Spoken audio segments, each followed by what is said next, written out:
Thank you. Thank you very, very much for having me. Really, really stoked to be here. Enjoying the chat already. I'm going to share my screen. I'm going to run you through some slides. I think we'll split this maybe 50-50, just something like that, a little bit on the book, and then the other 50% Q&A. So I'm hoping we get there. So let's roll here. Here's hoping our tech works. Boom. So hopefully everybody can see the slide. Yeah, we good, Jeremy? You are good, my friend. Excellent. So yeah, as Jeremy mentioned, my name's Russ and I wrote a book, and I just like to start off by talking about why. And it's pretty simple. I think that people deserve to be led well. But I also think, and I defend this pretty strongly in the book, that the overwhelming evidence in the world, research, anecdotes, and everything in between, strongly suggests that people are not being systematically led well. Or said differently, I actually think that managers are failing and no one is helping. Now, wait, hold just a minute, Russ. Last time I checked, there's I can't walk 10 feet without getting hit over the head with a book about leadership. I can't turn on my phone or Spotify without seeing 478 podcasts aimed at helping people to be better managers.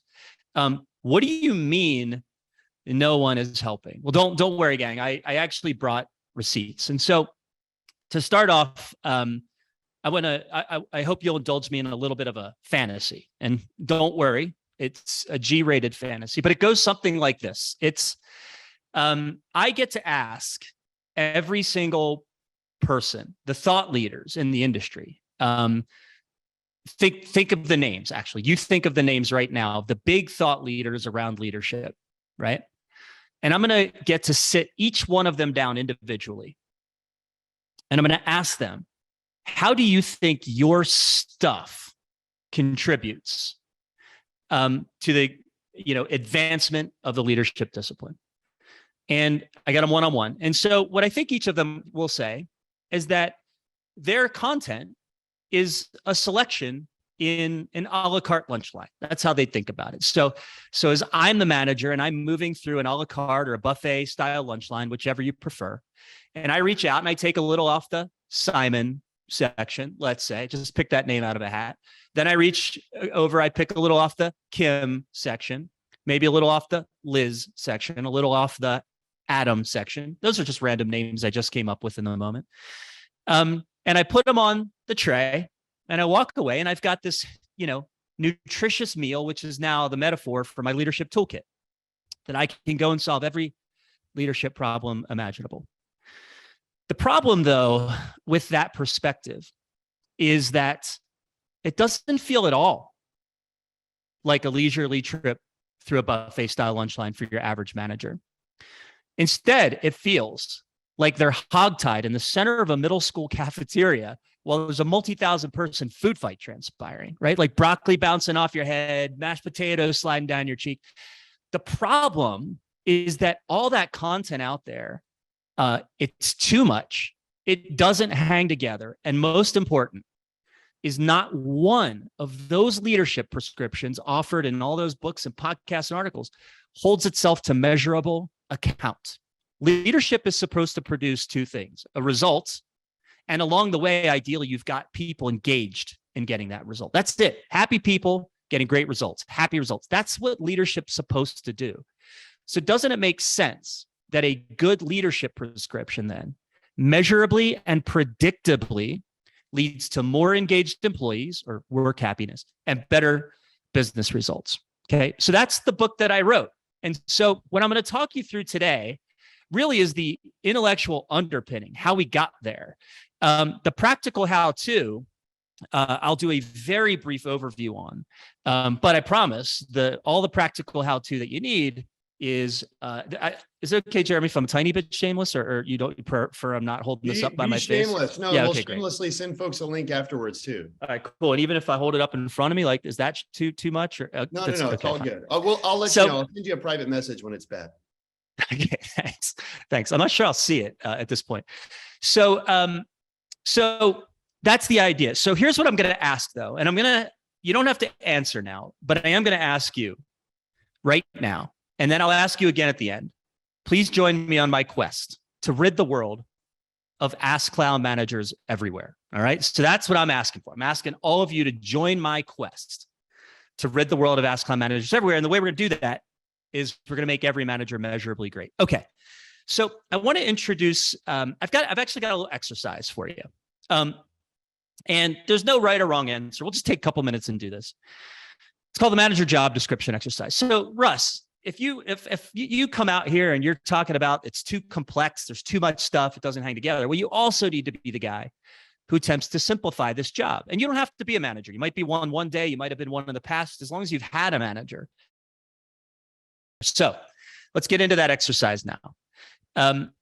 The manager job description exercise. And you can drop your answers into the chat. So I'm going to ask you to write a job description that will work for any manager in the world, any level at any company. So the same job description will work for the CEO of Google as it does for the frontline sandwich shop manager down at Jersey Mike's. The constraint, though, is that you only have 2 bullets. You only have 2 bullets. So let's just take a couple minutes. It's not going to be 5 minutes like my notes say. Let's just take a couple minutes and drop your answers into the chat.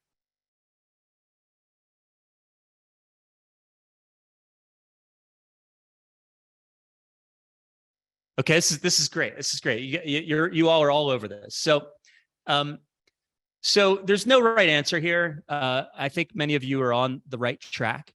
I think Dino and Bob Peters are circling around what I've come up with, which is your first obligation as a manager in any organization. I don't care if it's a university or a government or a church or a business. Your first obligation is as a manager is to deliver an aligned result. That's why we're all here. We're all at a place. Our job is to do our little portion, or in some cases, big portion, to deliver an aligned result. And aligned is doing a ton of work in that sentence, aligned to whatever the company or university or government top line objectives are. So that's obligation number 1, or job description point number 1. The second one, as Dino and Bob have gotten us close on, in my opinion, is to enable the success of the people on your teams.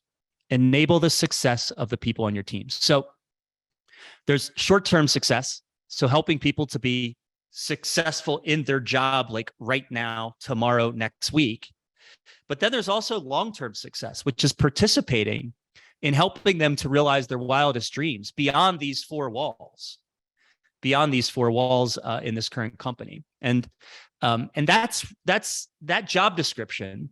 That's sort of a top-down view of the manager's job. It turns out that the work that we did to come up with the core model of this book actually bottoms up perfectly with that idea. Deliver an aligned result, enable the success of the people on your team.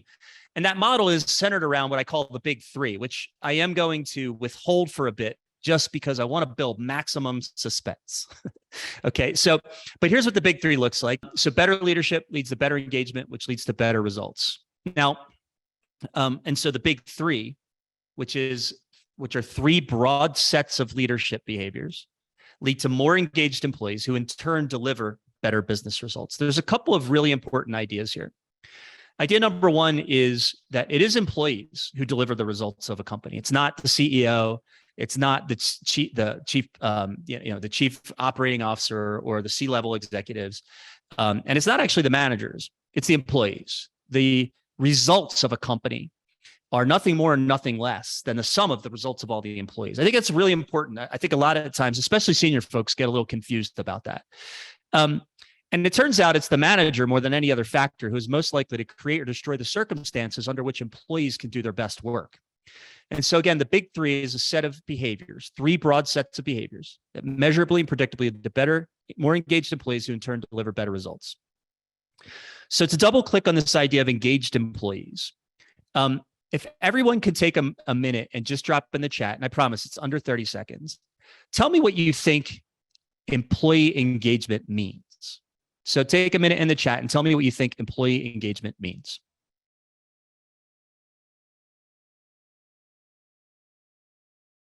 Cool. Awesome. All right. These are great. Wow. I love it's a very active chat, Jeremy. I love that. It's really fun. So this group has come prepared to participate, my friend. It's great. So it turns out, so I don't know, there wouldn't be a ton of wrong answers. So the one thing I just would offer to this group is let's be careful. So employee engagement in this case isn't sort of what it means to me or what it means to you. It's actually a pretty carefully developed measurement out of the field of IO psychology.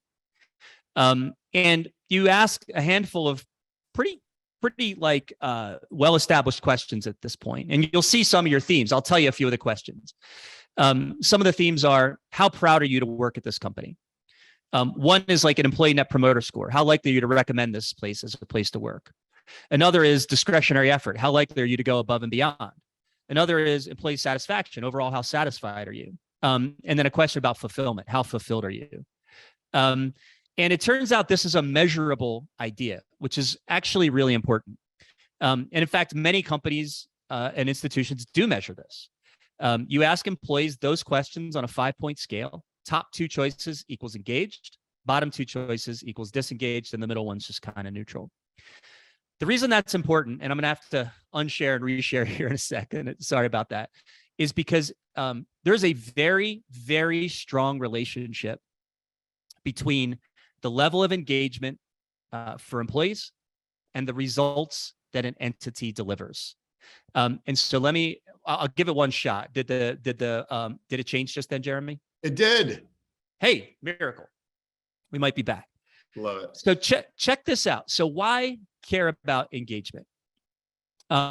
Engaged employees deliver better results. And I just went back about a decade. Bain & Company in 2012 found that highly engaged employees grow revenue 2.5 times more than those with lower engagement levels. Gallup from 2014, the 800-pound gorilla in the employee experience space. Companies in the top quartile in employee engagement have 95% better earnings per share than their competitive set. The Royal Bank of Canada was a customer of mine when I was working with Kim Scott back at Radical Candor, and I worked in their digital business. So about 1/8 of the company, 10,000 employees. And they found that highly engaged employees drive 3 times more revenue than lesser engaged employees. Gallup, again in 2017, their new workplace study, companies in the top quartile employee engagement are 17% more productive, 21% more profitable. And then a mystery tech company in Utah that I used to work for, 70% of its operating margin could be uniquely explained by uniquely strong employee experience. And the reason this is so important, gang, is I'm just trying to establish one idea. Employee engagement is not some soft measure off to the side that only the touchy-feely people think about. It is a hard measurement that strongly at least correlates, many believe causes better results. And by the way, there's a virtuous cycle. As the company produces better results and wins, employees engage more. And so you have this virtuous upward cycle, engagement to results, results equals more engagement, and so on and so forth. So it's not a soft measure off to the side. It's integral. And so the question then is to anybody who's following along is, what affects engagement? And so it turns out that it's the manager more than any other factor. So in 2014, Gallup also found, did the slide change, Jeremy? Sorry, I was muted. You're good. It's changing. Okay, cool. Magic is happening right now. Yeah, it's incredible. Gallup also found that the manager explains 70% of engagement, 70. And what that means, a couple things. First, it means what I wrote here on the slide, which is that everything else a company might do combined to affect employee engagement is worth less than half of making investments and making their managers great.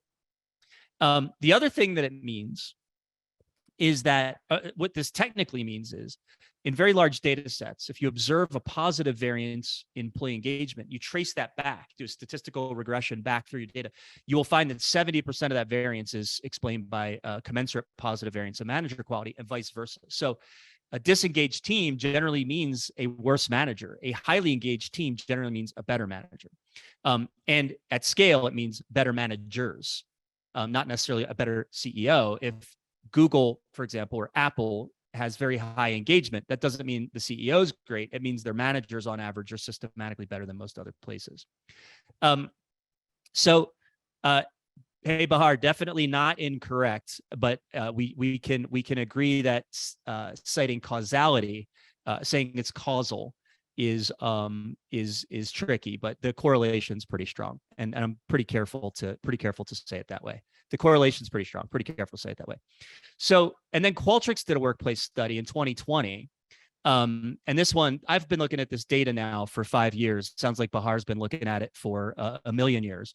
And they found that when they changed one variable, which is the support that someone receives from the manager, they found that engagement dropped by 56 points. So in cases where people do not receive support from the manager, engagement dropped by 56 points. In places where they did receive support from the manager, 79%. And the key to this is that managers are holding the keys. And so choose your drivers carefully and renew their licenses frequently. At scale, your managers are holding the keys. And so I told you that I brought receipts. Global engagement's 15%, which is out of 100. This is terrible because if engaged employees deliver better results, the idea that engagement's 15% means all kinds of lost opportunity around the world. And so when you think about it, though, if global engagement's 15% and managers are holding the keys, this means that managers are failing and no one's helping. And again, like, this fits most of our intuition. Most of us have had mostly bad managers, and we can feel the weight of poor leadership on ourselves when we're trying to do our work. Mary is asking a great question about who's checking on managers. If I have a minute, I'm going to tell you an approach that really helps to improve managers at scale and how you can check on them. So I wanted to show you a little first-party research that the people analytics team did at Qualtrics. So we hired a bunch of quants to take a look and study this problem because we wanted to understand for ourselves, not just what the third-party research says, but what our own data says. So we wanted to validate, is there a relationship between strong leadership and employee engagement? And we wanted to validate, or not, actually, we tried to validate that there wasn't. And we wanted to validate if there's a relationship between employee engagement results. So what we found at Qualtrics was plus or minus 2 points in the big three, which I'll reveal in just a moment, was worth plus or minus 1 point in employee engagement. And the team tested that a bunch of different ways. It was pretty strong elasticity between leadership and engagement. If we ratio that up for just a minute, think about that for a second. So we could measure, first of all, in the big three, we could measure what we call manager effectiveness. So what we did was we took a bunch of behaviors, 12 of them, and they're outlined in the book, and I just give them away in the book. And we asked the employees of the manager if the manager was demonstrating those behaviors. Not 360, not the manager's boss, but we asked the employee, and we asked on a 5-point scale. We used top 2 box was yes, the manager was showing those. Bottom 2 boxes was the manager was not, and the middle box was neutral. And so what we found was when we measured basically the frequency with which managers were showing these behaviors, when they did that more often, employee engagement tended to follow. So I want to ratio this up to 10 and 5. So plus or minus 2 on manager effectiveness, or the big three, is plus or minus 1 in employee engagement. So 10 and 5. The reason I want to do that is because my next slide, what we found is plus or minus 5 points in engagement was worth plus 30 in quota attainment. So if you think about that for a minute, go back one slide. If you take a sales organization and you improve their managers by about 10 points, you could expect on average employee engagement to improve by about 5 points. That's what we saw, which then we saw when we improved engagement by 5 points in the sales organization, we saw 30 points of quota attainment improvement. When we took 5 points and put it in the customer success organization, 5 points of engagement for customer success, we saw a 5-point increase in contract renewal rate. So, and by the way, that's at a company that had a 90% contract renewal rate. So it was actually very hard to find movement. And so we kind of put this all together. That's where 3ER comes from, right? This relationship between better leadership leads to better engagement, which leads to better results. And so I want to show you the big three and do a very, very brief overview of each. And simplicity is a feature, not a bug. Here, it's direction, coaching, and career. And I'm going to very briefly outline what each one is. I would normally do just a little bit more detail on this, but just in the interest of time and making sure we leave the most amount of time possible for Q&A, I'm going to do a brief overview. So direction is really a 4-part framework that makes certain that every single person on your team knows exactly what is expected of them and when it's expected by. The 4 parts are 2 long-term elements, purpose and vision, and then 2 short-term elements. I use OKRs, but the notion of quarterly goals, and then priorities, like daily and weekly priorities. I chose the word priorities for daily and weekly expressions of work because I think we already have words for the other stuff. Like, are our quarterly goals priorities? Yes, they are. But we have a word for that, OKRs. Is our vision a priority? Yes, it is, but we have a word for that. It's vision. And so I chose priorities as daily and weekly expressions of work. I think prioritization or priority is the second most misused word in business behind strategic. I actually think strategic's the most misused and abused word. And so the idea there is, remember that prioritization is an exercise in subtraction, not an exercise in addition. So your priorities are not your task list. So prioritization is an exercise in subtraction, not an exercise in addition. Your task list is not your priority list.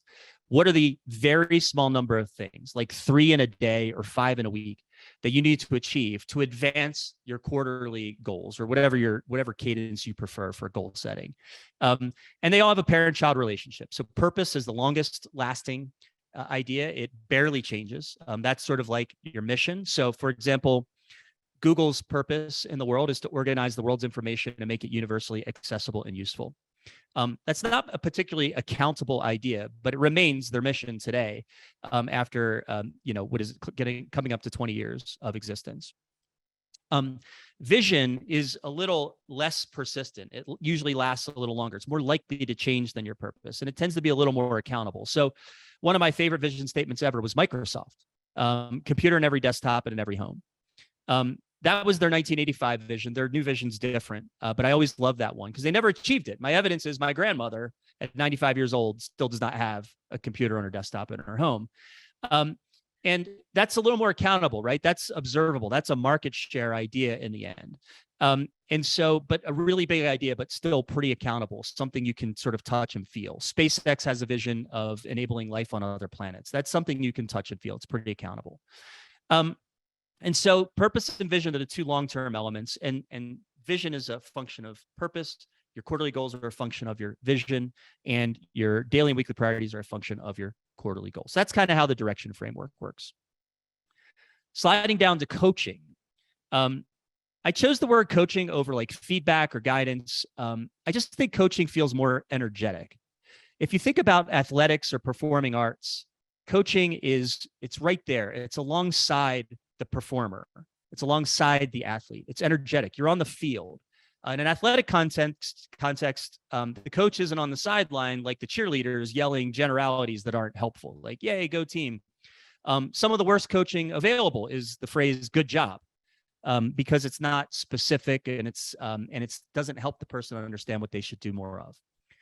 And so the coaching model that I teed up is really, there's just 2 kinds of coaching. There's continue and there's improve.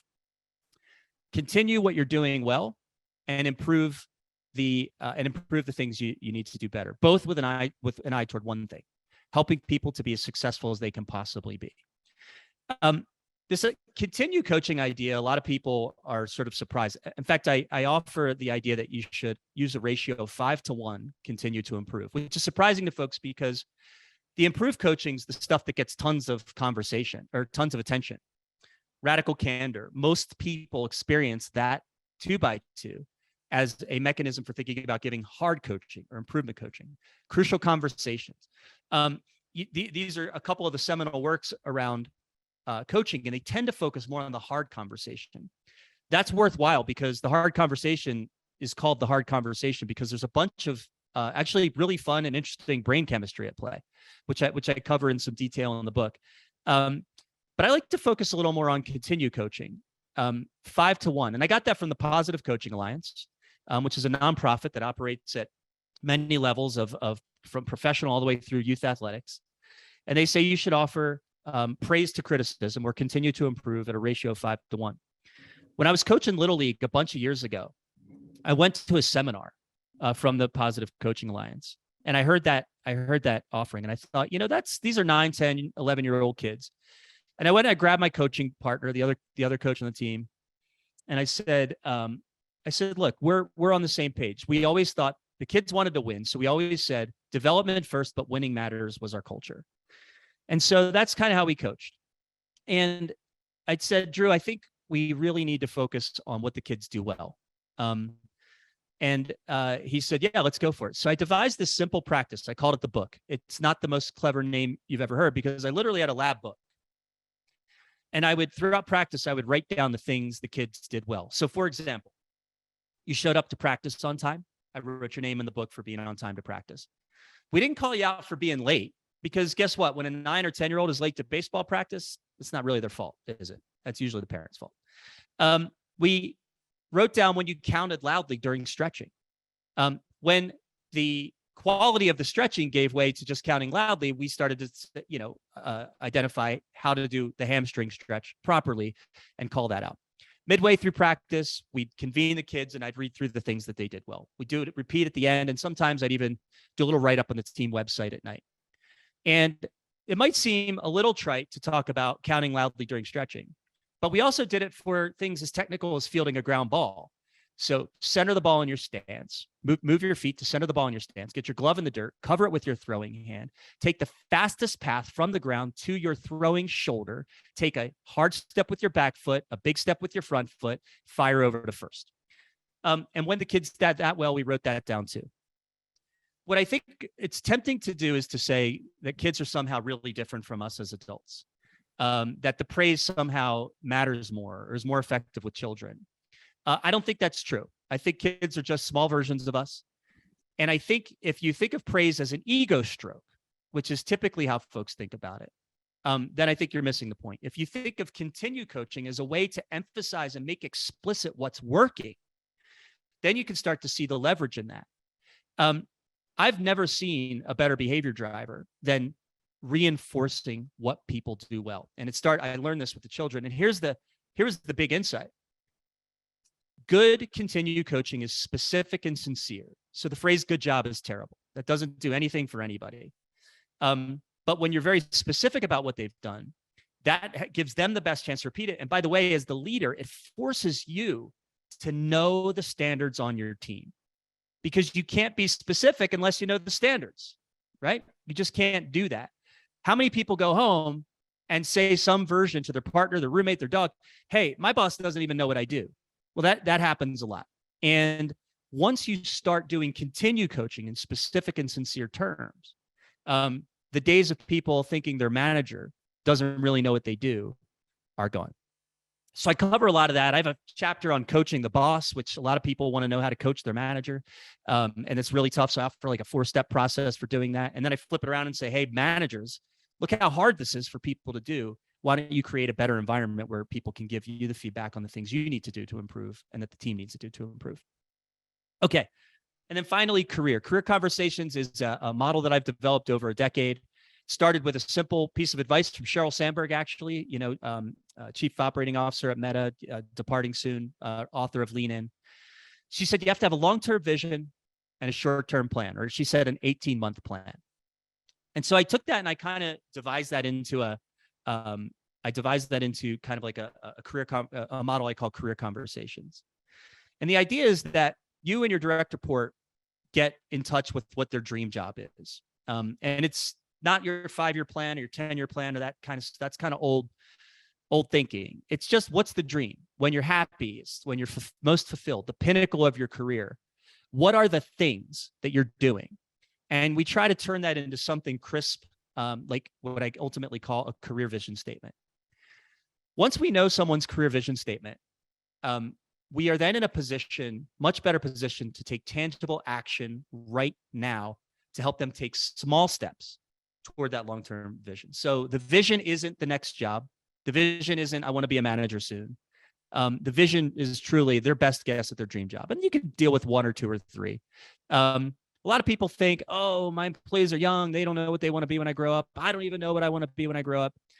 Yeah. And I understand that. I hear that skepticism all the time. I'm just here to tell you, I've done this 1,000 times, literally 1,000 times, and I've successfully facilitated everybody I've worked with into a vision statement.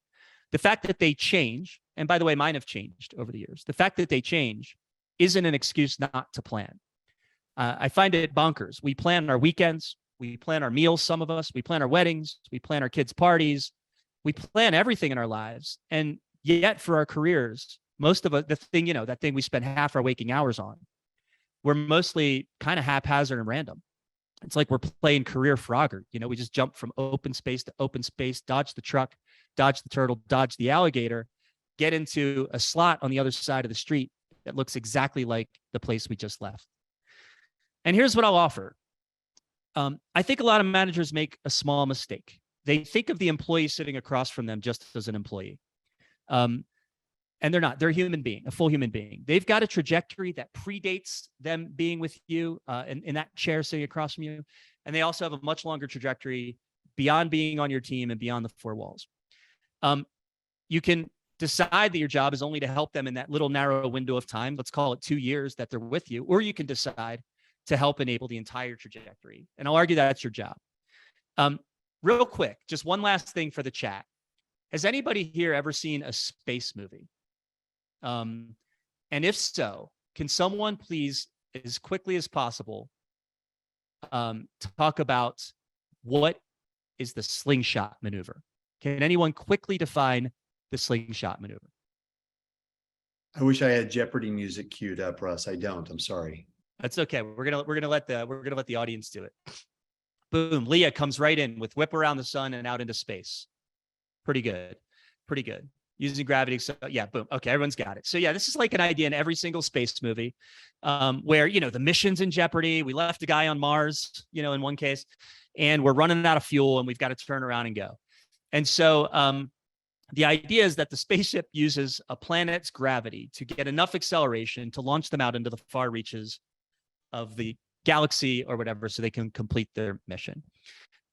So super, super fun idea. I will argue that when it comes to thinking about the careers of the people on your teams right now as a manager, your job is to be that gravity assist, to slingshot them into the far reaches of their career. Don't physically launch a person. You'll get in so much trouble for that, but to launch them into the far reaches of their careers. Here's the idea, folks, on this idea of a vision. Almost every manager I talk to believes it's their job to help their people grow.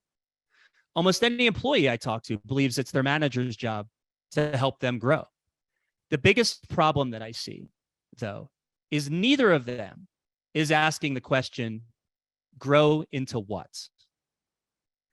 And this model of identifying your long-term career vision and then taking small tangible actions together with your manager, with other folks around you to make progress toward that vision is a pretty unique way to think about career stuff. And by the way, as part 4 of the book, tons of detail on how to do that.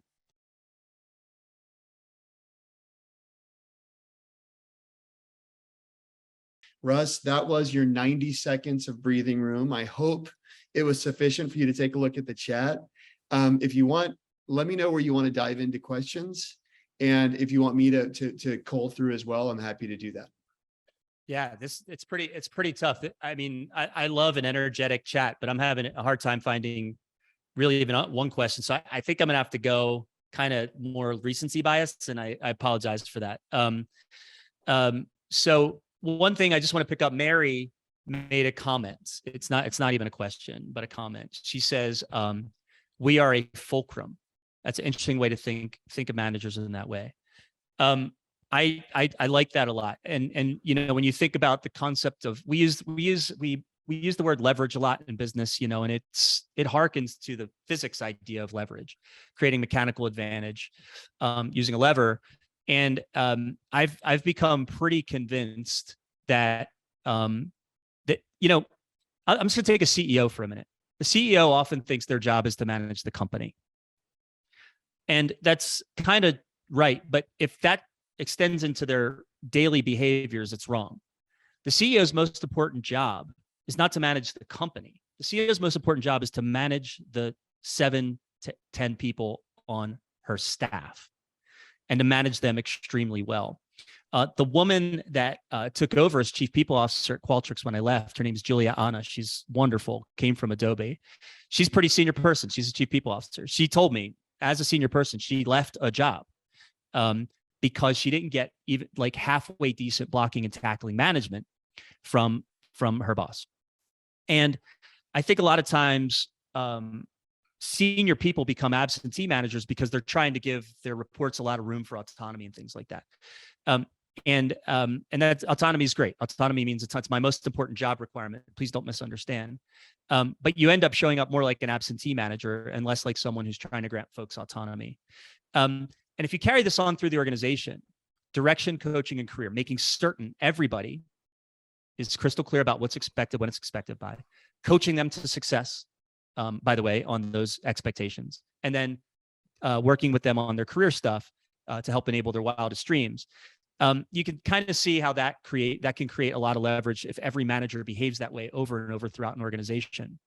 One of the things we found at Qualtrics, by the way, is that our manager effectiveness score increased over my tenure there. And we added 500 managers. That would be hard to improve your measurably improve your managers if it stayed at 150, but going from about 150 to about 650 and having the measure improve was pretty cool. What's fascinating about that is that employee engagement followed it. And our highest engagement was 88% just as the pandemic hit. And one of the reasons I believe that's true is because our managers were actually quite well prepared to lead people correctly, irrespective of whether they were face-to-face with them or if they had to do everything through video. And then the company, by the way, just as a side note, its employees have delivered 6 straight revenue beats as a publicly held company. And so you kind of see how that stuff all works together. So the idea that a manager is a fulcrum, the management channel in a firm is, I think, the most important place for an HR organization or a learning organization to deploy effort. Because of this kind of third-party research that pretty strongly suggests that the managers are holding the keys to every organization's success. So cool. Sorry. So now we got a few more questions in here. There's one that I thought was pretty cool, Russ, if you want to briefly address it. Alexi Dunaway asked, following up on something you said earlier, there are leadership books and trainings everywhere, but it's clearly not working. This is something you tried at Candor a number of years ago. I'm curious now, what's your perspective on how to deliver management development at scale? Yeah, what a great question. So by the way, what's up, Alexi? I know I owe you an email wherever you are. I'm sorry. There you are. I owe you an email. I'm sorry. One of the funny things at Candor Inc. Was I was our go-to-market person. So I talked to every customer first. And again, probably in the neighborhood of just a little over 1,000 repetitions there. And I would get asked very frequently about ROI, return on investment, because we were not cheap. For us to show up and do a talk was pretty expensive. And people I would ask what's the ROI? And Kim, one time, some venture capitalist asked her about the ROI of feedback. And she said, the ROI is if you don't do it well, I guess you're comfortable being an asshole. And and that's an answer Kim can say. That's not an answer I feel like I can say.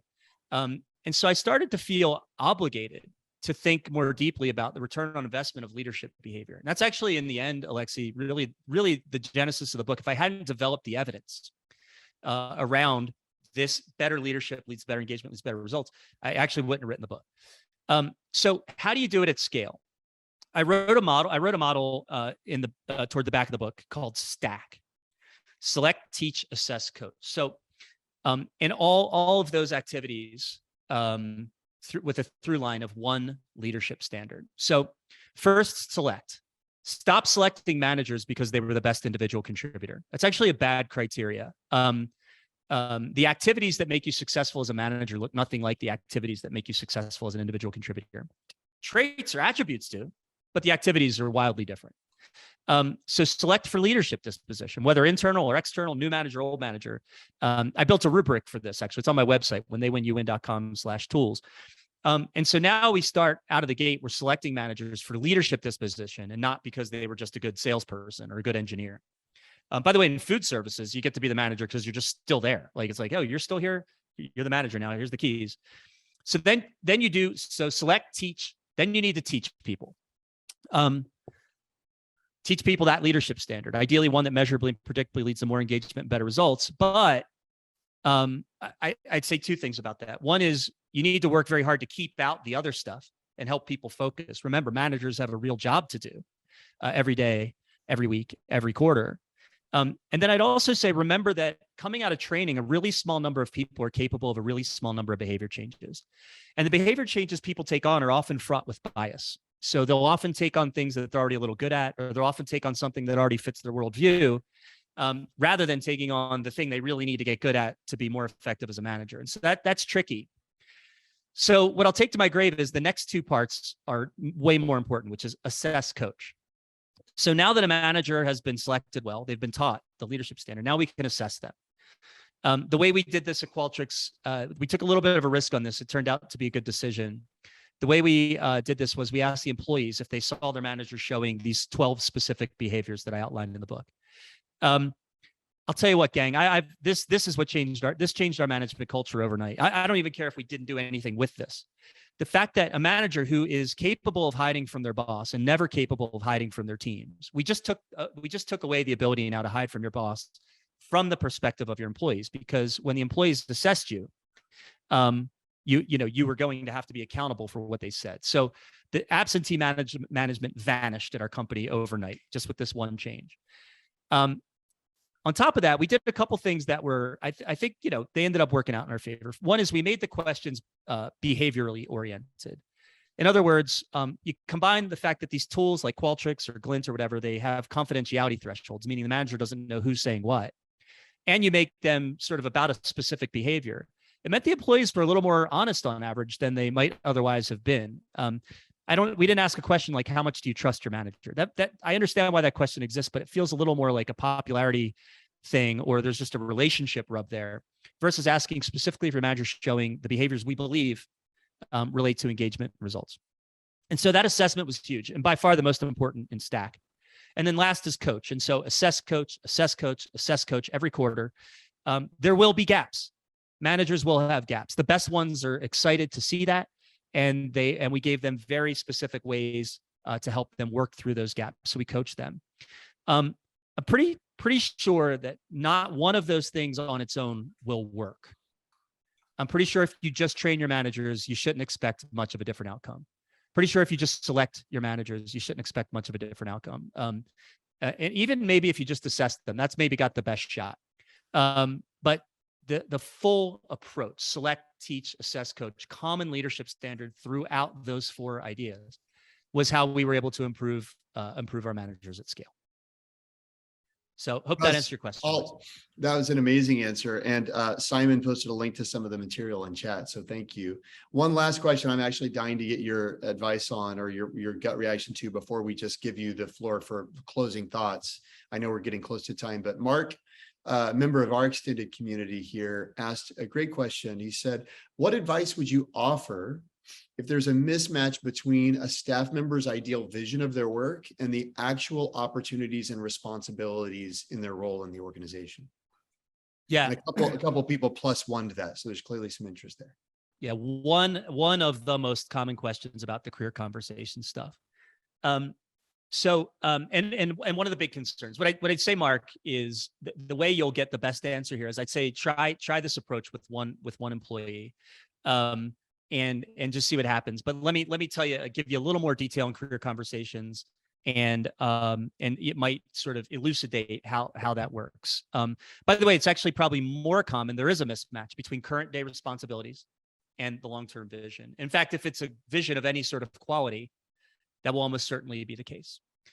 And so the devil's in the details here. So the first thing I'd say to managers is, look, this is about enabling dreams, not shutting them down. So I know you didn't ask the question, what if you think this person can't do their vision, right? I get asked that question sometimes. I mean, short of someone says, I want to be the CFO of Disney, and then they literally can't add, short of something like that, I'd say we're in the business of enabling dreams, right? Not telling people what they can and can't do. So that's first, is let's just go with the dream. Now the question of the mismatch. The short-term career action plan is 4 parts. It's changes to current role. It's thinking about what's the next job. That's the second one. It's helping people to identify formal opportunities to improve their skills, and it's activating their network. So helping people identify other people who can inform and influence all of that stuff. So let's break that apart. So first of all, one of the most common overlooked opportunities to help people take small steps toward their long-term dream is small changes to their current job. A woman on my team wanted to be the CFO of Disney. That's why I use that example. She was doing customer support for AdSense, the AdSense product at Google. So that's a big gap. And so what did we do? The first thing, what I did was I gave her the team's budget. That might sound silly. And at first I thought maybe it was a little bit of a stretch, but what does that mean? She ended up working closely with the finance organization, with the FP&A team. She got to see what a finance organization runs like. What is the CFO's job? It's to run the finance organization, right? And to manage the finance team staff. And so that was actually pretty helpful to her.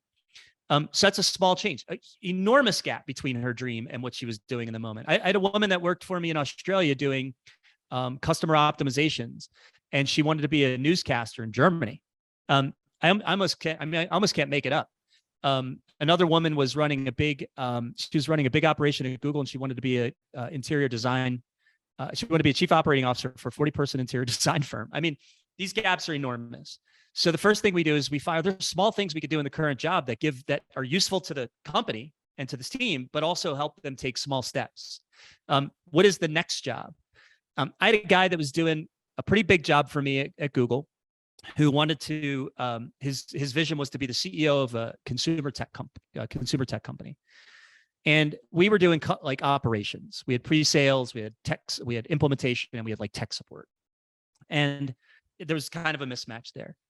And so we worked through some things. He had a technical degree, luckily, because at Google, you needed that at the time, at least, to be a product manager. And so we identified that his next job should be to be a product manager. He's actually currently, right now, if anybody uses the YouTube app on their phone, he's the product manager responsible for that app. And so again, we saw a big gap, but we sort of identified what are the smartest steps to take en route to your vision, because if you're going to be the CEO of a consumer tech company, a lot of those folks tend to be from a product background. Not everybody, but a lot. Identify the formal opportunities, seminars, conferences, degrees, night classes. Like, what are the things you need to fill in the gaps? You know, this woman that wanted to be the CFO at Disney, she didn't have a CPA, which means she would need to start thinking very strongly about an MBA, right? And then last is activate your network. Who are people that can inform and influence? The YouTube guy, one of the first things I did was make an introduction to one of the product managers in the display advertising business at Google. They ended up getting lunch on a regular basis. And then when it was time to make the move over to the product team, he had a pretty strong endorser and mentor there that could help him. So I hope that helps, Mark. It's a great question, a little more detail in the book too. One of the most common questions, but I'll argue that a big gap between the vision and what they're doing now, that's usually indicative that it's a really high quality vision statement. And now we just have to do the hard work of taking the very small, tangible steps toward moving toward that vision. That's great, Russ. Thank you so much. And Mark, thanks for the great question. It looks like a lot of folks are resonating with what you shared there. I know we're right at the cusp of 11. A couple of folks messaged me asking for how they could shout out Russ. So there's your link if you want to scan that real quick. Russ, do you have, you got 30 seconds left. Any final closing remarks you'd like to give other than buy the book, I would assume, read the book, implement the material from the book, but any last piece of wisdom you want to leave the group with? And then after you speak, we'll close the session. Yeah, pretty simple. Just remember this, gang. The only thing we all have in common at work, there's only one thing we all have in common at work, and that's that we want to be successful. People just want to do great work, and they want to be totally psyched while doing it. The manager is the person most likely to create or destroy the circumstances under which that can occur. So whether you're an aspiring manager or whether you're existing manager, whether you're a junior manager, whether you're a senior manager, it doesn't matter.